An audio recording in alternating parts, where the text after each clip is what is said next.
Olá pessoal, tudo bem? Hoje eu estou aqui para falar um pouco sobre toda a matéria, de história. Então esse vídeo vai ser grande, consequentemente, mas eu vou falar literalmente tudo. Então você que deve estar vindo agora, provavelmente deve ser mais à noite, porque eu vou demorar um tempo para falar e também para postar, mas eu espero que vocês tenham paciência porque nesse vídeo vai ter tudo, fechou? Então vamos lá, vamos fazer isso rápido. Então vamos começar primeiro falando sobre os Estados Unidos, Então os anos felizes, a quebra da bolsa, o New Deal. Então primeiro de tudo a gente tem que entender a situação dos Estados Unidos pós Primeira Guerra, que foi algo muito bom, eles saíram com muitas vantagens, muitos benefícios. O primeiro delas foi um prestígio geopolítico. Por quê? Porque eles venceram a Primeira Guerra Mundial lutando ao lado da Entente, a Tríplice Entente, e também um grande acúmulo de capital. Afinal, eles tinham disponibilizado, financiado equipamentos, armas, comida, soldados, e assim eles tinham recebido bastante dinheiro. Com isso, mais ou menos, mais de 60%, 64% das indústrias se desenvolveram. Consequentemente, uma coisa que a gente chama meio técnico-científico informacional. Então, basicamente assim, o capital que as empresas conseguiam gerar, que era bastante, eles utilizavam em pesquisas que geravam novas tecnologias e uma produção em série, em massa, conhecida como Fordismo. Consequentemente, durante esse processo, a economia dos Estados Unidos cresceu muito. E esse período foi marcado por otimismo, esperança e muitas coisas boas. Consequentemente, impulsionados pela propaganda, então, por exemplo, rádio, cinema, a população foi meio que influenciada a consumir bastante para poder ajudar no crescimento do país. Essa maneira de se viver foi conhecida como American Way of Life, que é mais ou menos você sempre consumir o que é mais moderno, mais novo para ajudar no país e também investir em pesquisas para novas fontes de energia e também no Fordismo. Todo esse período ficou conhecido como os Anos Felizes, que foi de mais ou menos do fim da Primeira Guerra até antes da quebra da Bolsa.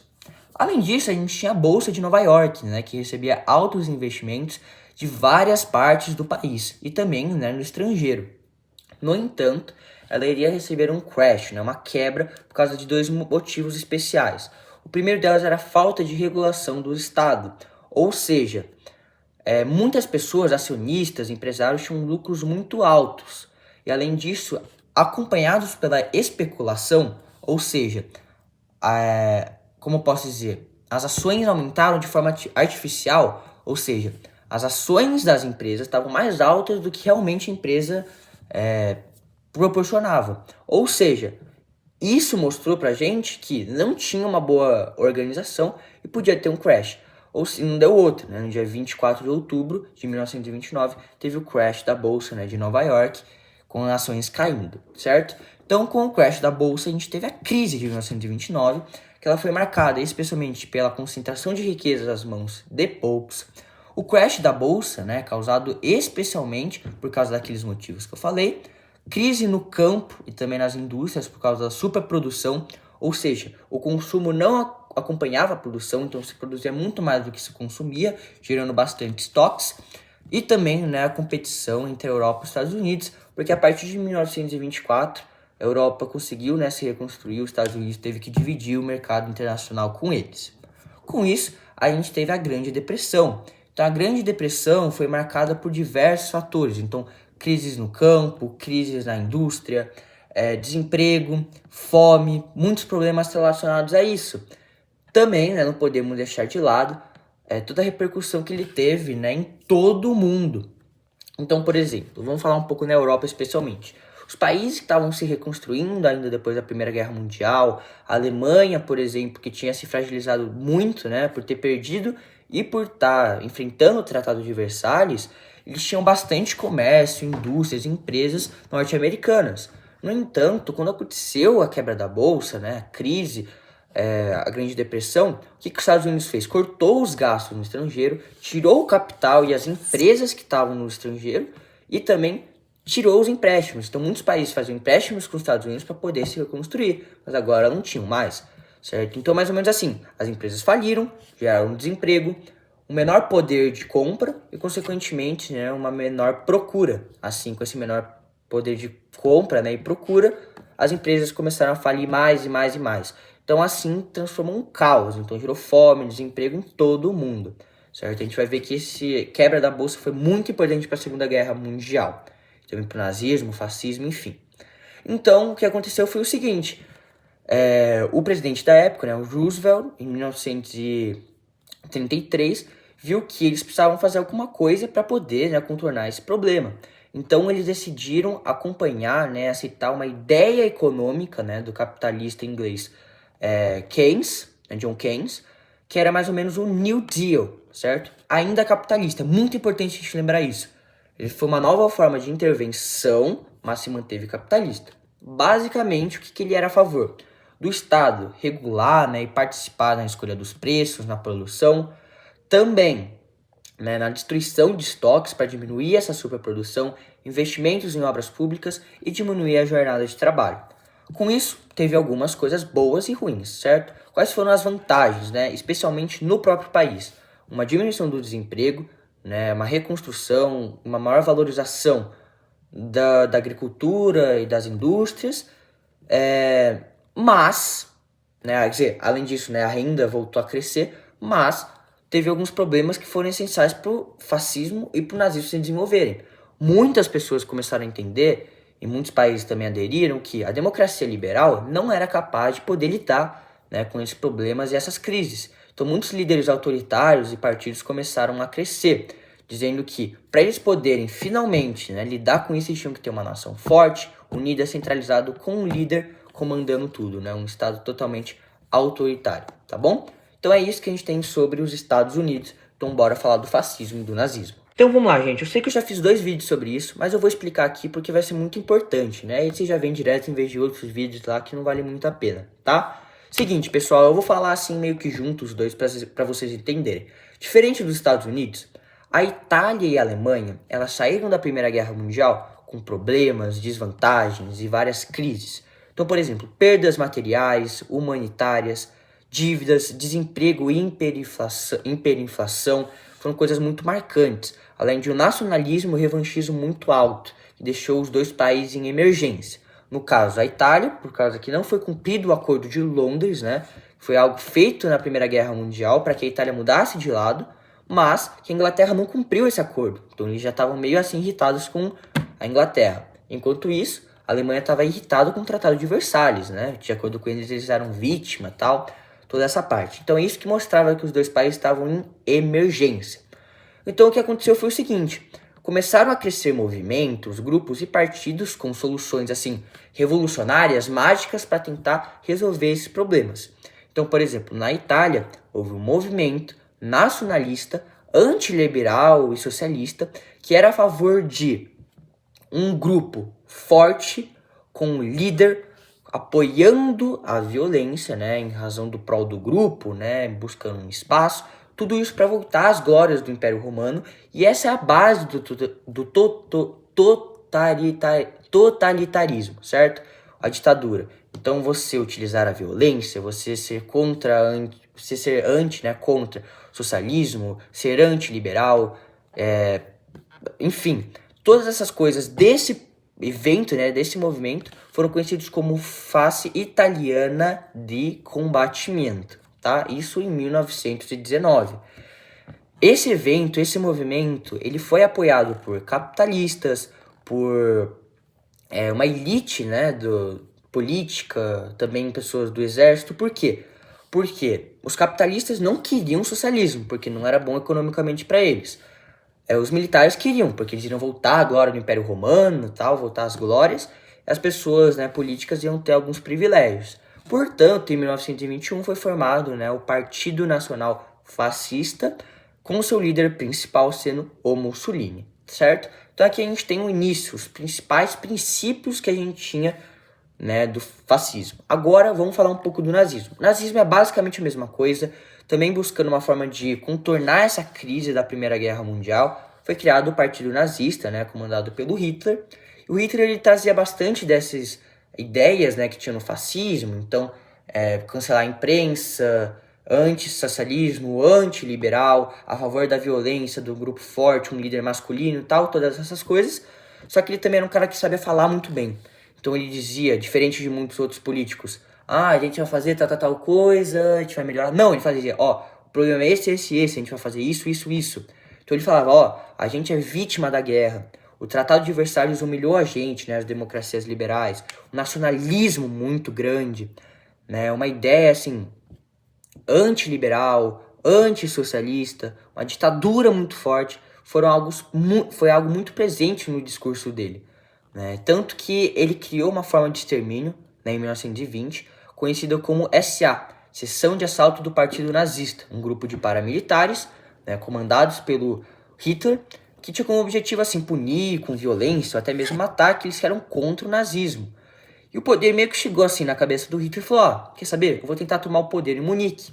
Ele tentou fazer isso, mas ele foi impedido e foi preso, né? Só por uma semana, pouco tempo, mas foi tempo essencial para ele poder escrever o livro dele, Minha Luta, onde ele colocava as ideias básicas do nazismo, do que ele iria fazer caso eles ganhassem a eleição, né? Ou se ele tivesse ganhado, né, e chegado ao poder. Basicamente, o que tinha nesse livro? Dizia que havia uma raça superior a todas as outras, que seria a raça ariana, né, que seria os alemães puros, né, com algumas características físicas, né, e mentais até que seriam superiores a todas as outras. Também a ideia do espaço vital, ou seja, a Alemanha, para poder satisfazer o povo, né, todas as suas necessidades, tinham que ter um maior número de espaço, né, para retomar a glória antes, né, da Primeira Guerra Mundial, porque a gente sabe que a Itália queria voltar às glórias do Império Romano. Já a Alemanha queria retomar o espaço que eles tinham antes da Primeira Guerra, que eles perderam com o Tratado de Versalhes. E por fim a gente tinha o antissemitismo, que era o ódio contra os judeus, porque achavam que os judeus, né, meio que manchavam assim, né, o povo ariano, ou seja, não era bom para eles. Muito bem, então a gente explicou mais ou menos assim os princípios, a situação de emergência dos dois, mas como que eles chegaram no poder, João, que é o mais importante. Vamos começar pela Roma. A Roma foi marcha até Roma, né? Marcha sobre Roma. Basicamente assim, o Partido Fascista começou a crescer bastante em toda a Itália. Então muitas pessoas da Itália vieram para Roma, né, conhecidos como camisas negras, né, porque era muito comum eles terem um uniforme próprio, né, os ideais próprios, para indicar um grupo. E eles foram na frente do palácio, né, do rei para tentar tomar o poder. E consequentemente o rei, né, o Emanuele III, viu que se ele não fizesse nada, se ele fosse contra, ele podia levar um golpe, igual por exemplo o Cesar. Então era importante que ele fizesse alguma medida. E qual que foi a medida dele? Transformar Mussolini no primeiro-ministro. Então, de certa forma, Mussolini chegou no poder de forma legal, porque ele virou primeiro-ministro. E como que ele consolidou o poder dele? Ele criou o Grande Conselho Fascista, composto por ele, né, óbvio, ministros, né, líderes da marcha até Roma e também presidente do Senado, da Câmara de Deputados, tá? Então, todo esse tipo de pessoa foram muito importantes para ele consolidar todo esse poder e assim comandar o país. Ele chegou no poder dessa forma. Já o Hitler foi um pouco diferente. Por quê?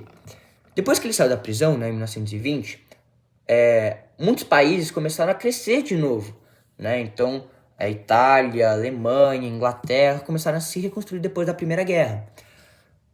Por causa das democracias liberais, então estava todo mundo começando a ficar bem. Aí, chega em 1929 e tem a quebra da Bolsa, ou seja, aqui os moderados e os conservadores perderam muitas pessoas, muitos votos. Então o que aconteceu? O povo estava desesperado, desemprego, fome, marcante na época. Mas eles tinham que escolher. Por quê? Eles não queriam os moderados e os conservadores, porque eles não tinham conseguido lidar com a crise depois da Primeira Guerra, nem com a Grande Depressão. Eles não queriam os socialistas e o comunismo. Por quê? Ia ser ruim para os capitalistas, que eram a principal classe, assim, a burguesia, que comandava o país, né, economicamente. E eles viram que na Itália, né, o fascismo estava dando certo, voltando. Eles tomaram o poder em 1922, a gente está em 1929, né? Então eles viram que o fascismo estava dando certo. Portanto, uma grande parte da população começou a apoiar o fascismo, começou a apoiar o Hitler e ver ele como o salvador da pátria, né? O Führer, que é como se fosse o líder, né? O salvador. E aí o que aconteceu foi que uma grande parte da população, tanto aqueles que estavam desempregados, os capitalistas, os burgueses, conseguiu fazer com que o Hitler conversasse com o presidente e o presidente colocou, né, o Hitler como chanceler, né, para poder comandar e cuidar também do país, e foi assim que ele chegou ao poder. Ele consolidou 100% o poder dele depois de duas coisas. Primeiro, eles lançaram fogo ao partido, né, quer dizer, o parlamento. Então o parlamento foi bastante prejudicado pelos nazistas. Só que os nazistas, eles culparam o comunismo, né, os socialistas. Com isso, o que aconteceu foi simples.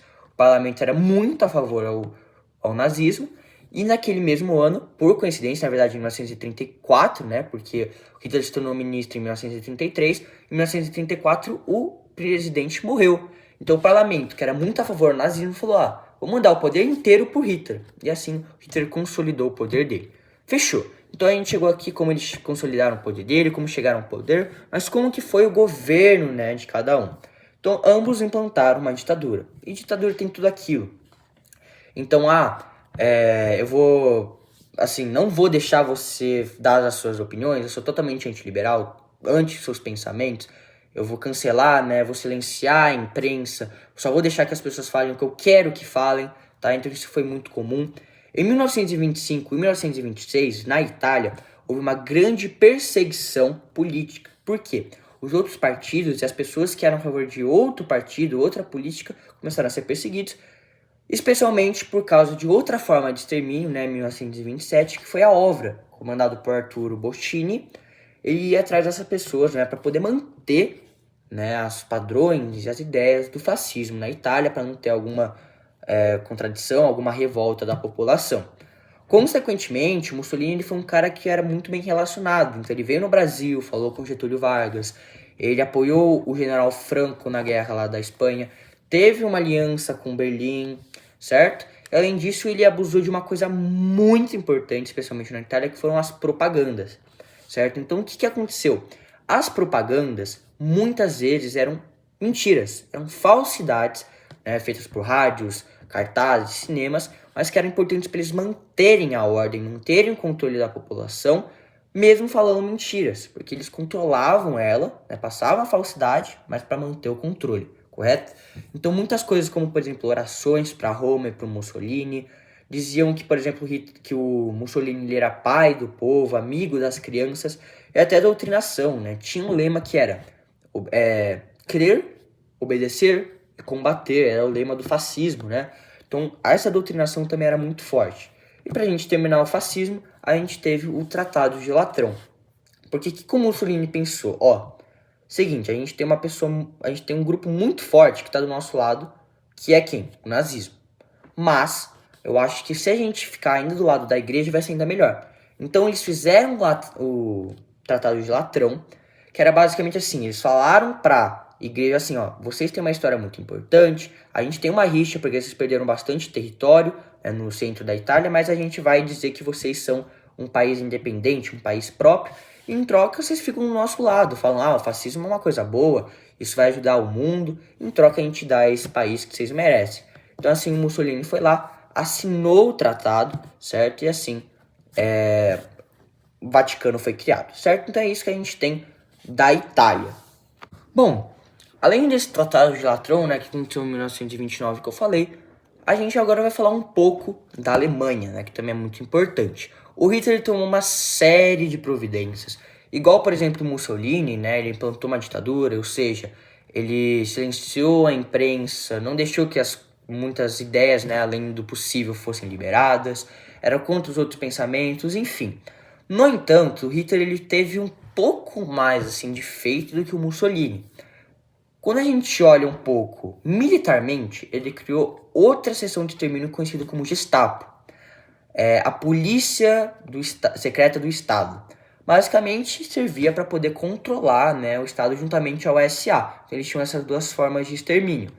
Além disso, né, socialmente, ele foi algo muito ruim. Por quê? Porque muitas coisas que foram prometidas não foram feitas, ou seja, os salários foram congelados, a reforma agrária, né, não foi feita. Além disso, vários grupos assim conhecidos como trusts, que eram empresas assim, muito ricas, aumentaram ainda mais, enquanto uma parte da população ainda, não conseguia se desenvolver. Mas economicamente, de certa forma, foi bom. Por quê? Porque o Hitler investiu em empresas de aço, de tecnologia, de armas, certo? Ele também investiu bastante em coisas, né, como obras públicas, para poder aumentar, né, o emprego, diminuir o desemprego e melhorar um pouco as condições da população, apesar dele não ter feito várias coisas. Só que aí a gente entra no presente um problema muito grande, que é o antissemitismo, né? Então, em 1973, lembrando que é o ano que ele chegou no poder, o Hitler, ele proibiu o casamento e o namoro entre os arianos, né, que eram aqueles superiores, com os judeus, tá? Além disso, ele aposentou os funcionários públicos e proibiu os judeus de trabalhar em áreas como imprensa, saúde, certo? E aí, com isso, mostrou bastante, assim, da forma que ele não gostava dos judeus, na verdade, nem um pouco, certo? Além disso, os judeus, né, que iam para as escolas, universidades, tinham que usar um código de identificação. Aí, em 1936, eles foram obrigados aqueles que trabalhavam no exército, saírem. Em 1939, né, 1938, 1939, eles foram, assim, como eu posso dizer, obrigados a terem um documento, né, de identificação e um passaporte especial. E todos os capitais, os bens que eles tinham foram retirados deles, certo? Então, durante o governo do Hitler, foi marcado por essas coisas. Então, pra gente terminar o fascismo, ou nazismo, eu vou falar mais duas coisinhas muito importantes. A primeira é, por que votaram no Hitler, certo? Você pode pensar agora, mano, por que vocês vão votar no Hitler? É um cara que fez tanta besteira, um cara que prometeu tanta coisa horrível assim, mesmo assim a população votou? Sim, eu vou explicar agora os principais motivos. Vamos lá, pessoal. Primeiro de tudo, o Hitler era um cara que se comunicava muito bem. Ele era um cara que era direto ao ponto, trazia a solução. E era o que a população queria, eles não queriam coisas que iam demorar anos, muito tempo, eles queriam algo imediato, eles queriam algo que queriam contornar a crise.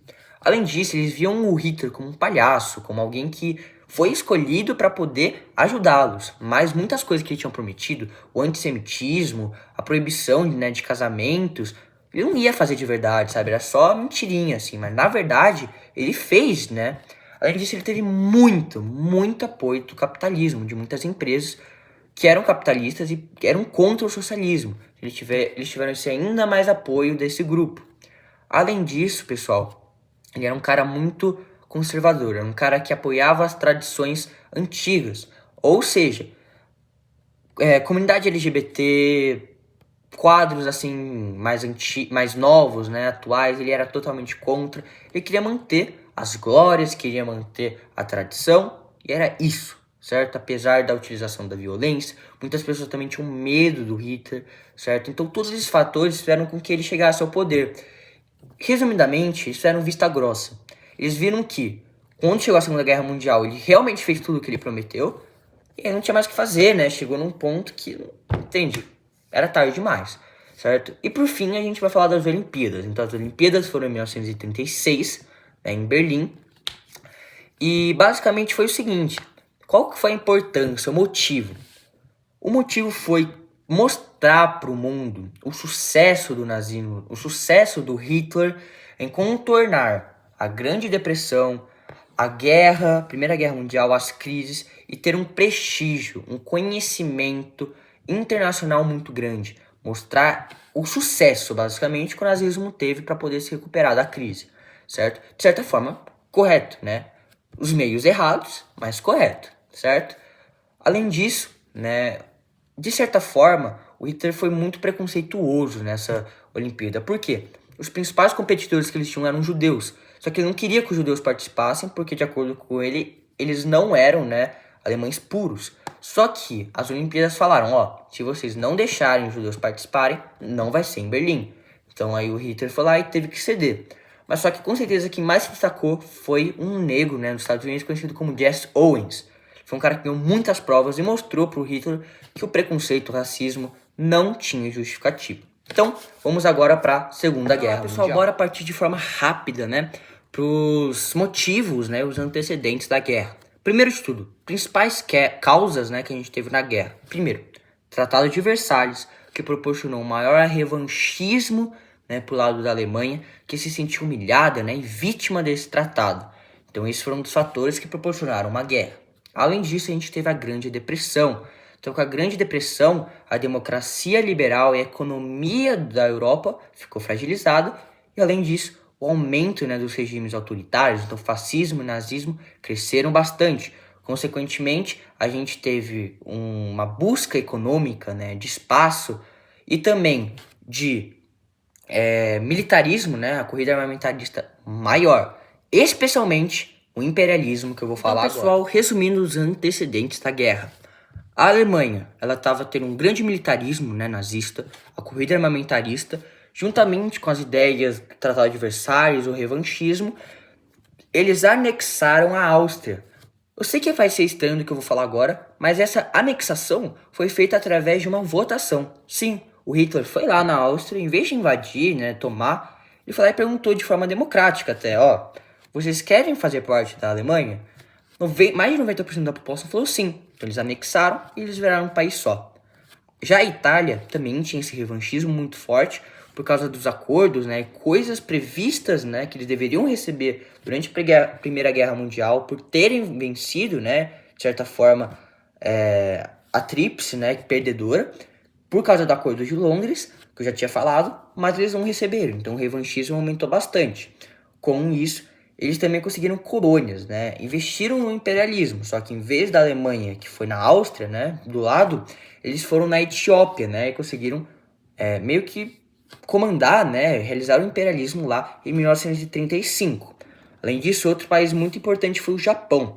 O Japão estava numa constante industrialização, né, um período de expansionismo também, né, onde ele estava buscando novos mercados e novos lugares para poder, né, comandar e também se tomar, né, proliferar. Com isso, né, em 1931, ele comandou e dominou, né, o espaço da Manchúria, que era um espaço com bastante riquezas, né, e bastante minérios que eram muito bons para eles, né, para eles se desenvolverem. E também em 1937, um pedaço da China, né, também proporcionou um aumento do território japonês, certo?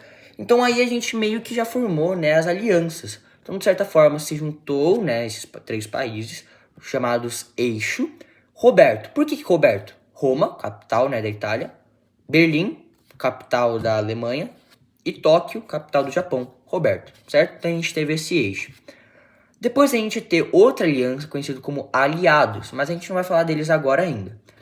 De certa forma, pessoal, esse eixo não foi muito bem planejado. A gente vai ver daqui a pouco na guerra, mas eles não se comunicaram muito bem, sabe? Não foi literalmente uma aliança.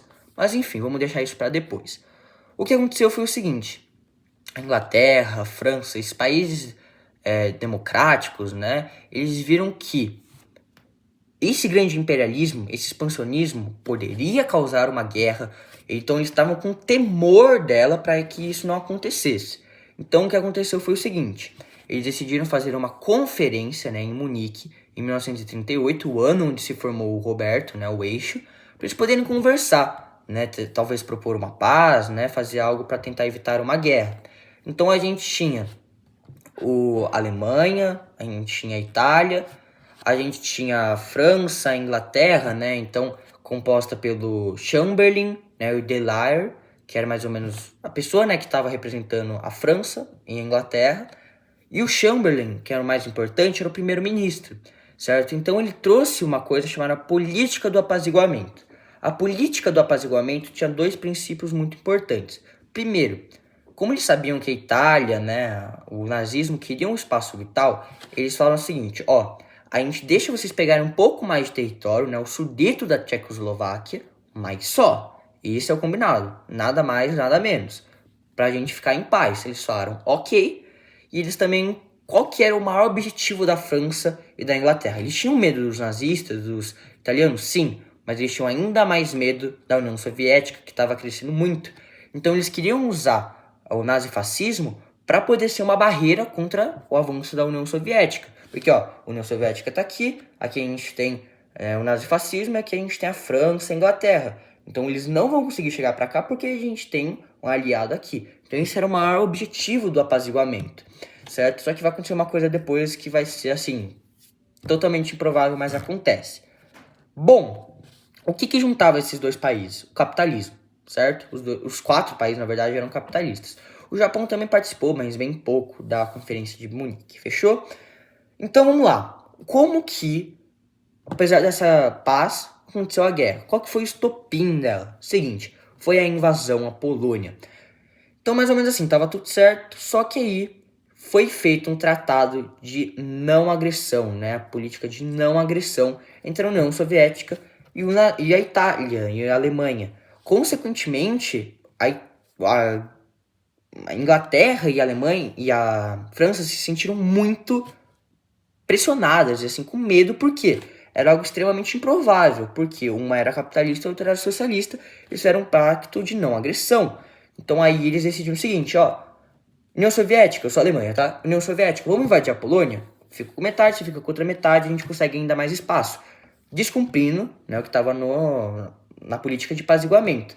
Então, quando eles invadiram a Polônia, a Inglaterra viu que o apaziguamento não ia funcionar em nada e declarou guerra contra a Alemanha, certo? Então, a partir daí, a gente começa a guerra em 1939. Então, basicamente, em 1939, já acontece uma guerra conhecida Guerra dos Relâmpagos. O que aconteceu? Com o Pacto de Não Agressão, a Alemanha só tinha que se preocupar com uma frente, correto? Porque a frente oriental eles tinham um parceiro e a frente ocidental é quem eles tinham que vencer. Então, quando eles descobriram que eles estavam em guerra, eles já avançaram de forma extremamente rápida, por isso relâmpago, em direção à França. Eles conseguiram dominar a França, chegaram na capital e dominaram lá, eles venceram a França, certo? Então, com isso, já começou a guerra muito bom, né, pro lado do eixo. Então, eles começaram muito bem. Isso em 1939, no comecinho da guerra. Só que em 1940 eles decidiram, a gente venceu a França, então a gente vai acabar com a Inglaterra. Então, eles foram para a Inglaterra, aconteceu uma guerra chamada Guerra da Inglaterra, mas não foi assim, eles não conseguiram dominar a Inglaterra, meio que estabilizou assim. Eles conseguiram tomar, né, a França. Não, assim, Portugal e a Espanha já eram fascistas, ou seja, eles não precisavam tomar lá. Mas a Inglaterra eles não conseguiram, eles estabilizaram, não teve um ganhador, um perdedor, mas eles não conseguiram dominar. Então, estacionou à frente ocidental. Aí, em 1941, eu acho que foi o maior erro, né, do nazifascismo, que foi trair a União Soviética. Porque aí ficava muito ruim para eles. Eles traíram a União Soviética. E aí o que aconteceu? A União Soviética começou a recuar, né, da Polônia, onde eles tinham as bases. Só que eles utilizaram uma técnica, uma estratégia conhecida como terra arrasada, igual eles usaram contra o Napoleão. Eles recuavam, mas destruíam tudo que tinham lá. Ou seja, foi muito difícil para a Alemanha, né, para a Itália, para poderem, né, dominar o local, ser um local que tivesse comida, lugares, bases militares. Então isso foi muito ruim para a Alemanha e para a Itália. Por quê? Eles tinham um problema ocidental e agora oriental. Então, chega em 1942, 1943, acontece uma outra batalha, a Batalha de Stalingrado. Nessa batalha, né, a União Soviética enfrentou a Alemanha e a União Soviética venceu. E nesse caso foi muito importante, foi meio que assim, um momento em que a invencibilidade da Alemanha acabou, porque dessa vez eles perderam, né? E aí eles tiveram que dar uma acalmada, né? Que eles, tipo, ó, a gente precisa pensar mais no que a gente vai fazer, a gente tem dois problemas muito grandes, mas eles manteram daquela forma. Só que aí o que aconteceu? A gente tinha outro país, eu não se lembro, no eixo, que era o Japão. E o Japão, ele estava numa política imperialista muito grande, ele estava se desenvolvendo, ele estava buscando cada vez mais coisas. Só que aí ele decidiu dar uma de louco e foi lá no Havaí e falou, ó, vamos dominar o Havaí pra gente ter mais espaço imperialista, um processo chamado Pearl Harbor. Só que o Havaí é dos Estados Unidos, e aí então, né, eles atacaram o Havaí sem avisar, porque geralmente avisava antes, né, os países quando você ia atacar o outro. É isso, contra os Estados Unidos. E aí os Estados Unidos declarou guerra, né, contra o Japão. E aí os Estados Unidos entrou na guerra junto aos aliados e a União Soviética também. Então aí ficou União Soviética e Estados Unidos juntos? Sim. Apesar disso ser improvável, aconteceu porque eles tinham dois inimigos em comum, certo? Então aí a gente chega nas frentes de combate. Pessoal, além, né, do Pearl Harbor, né, em 7 de dezembro de 1941, a gente teve as frentes de combate. Então bora lá pra gente explicar bastante sobre isso. A primeira frente que a gente teve foi a frente da União Soviética. Então, eles venceram a Batalha de Stalingrado e eles começaram a avançar em direção a Berlim. E como eles tinham vencido a batalha, eles estavam bastante confiantes. Então foram avançando, foram ganhando e foram pra frente, né, indo atrás de Berlim. A segunda frente foi feita entre militares, né, nas colônias dos Estados Unidos e da Inglaterra na África, que subiram para o norte da África. E aí eles avançaram em direção à Itália. E lá, em junho de 1944, eles conseguiram dominar Roma. E em abril de 1945, eles conseguiram desfazer, né, tirar o fascismo finalmente da Itália. Então foi muito importante também nessa junção inglesa entre os Estados Unidos e a Inglaterra, certo? E a outra frente, né, foi a terceira, que foi o dia D, né, se eu não me engano, dia 6 de junho de 1944, certo? Então aí eles desmarcaram na Normandia, eles atacaram, né, a França, né, onde a Alemanha tinha dominado, e eles conseguiram tomar Paris, e depois eles foram em direção a Berlim, e aí a gente vê como que vai ficando a guerra, por quê?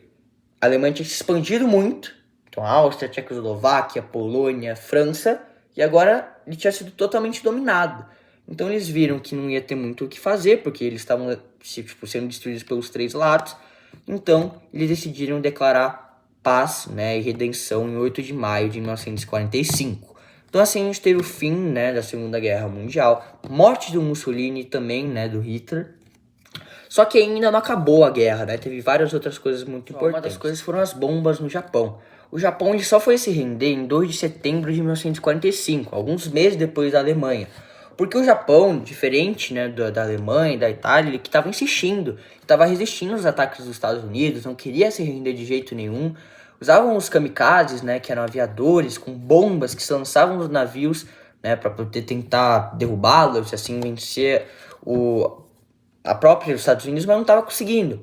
Então, os Estados Unidos decidiu utilizar dois métodos, que foram as bombas, né? Então, a bomba de Hiroshima e Nagasaki, que foram utilizadas pelos Estados Unidos para teste e também para acabar de vez com essa guerra. Então, aconteceu a explosão, né, das bombas e, consequentemente, gerou muitos problemas até hoje. Então, câncer, pessoas que sobreviveram, né, os ibakushás, com muitos problemas tipo, mentais, assim, com o que aconteceu. Então foi um momento muito triste, com muitas mortes, mas aí o Japão foi lá e se rendeu, e o Japão havia saído da guerra, e os Estados Unidos também, e tudo acabou, né, da guerra. Até que aconteceu um julgamento em novembro lá na Alemanha contra os nazistas por causa do Holocausto.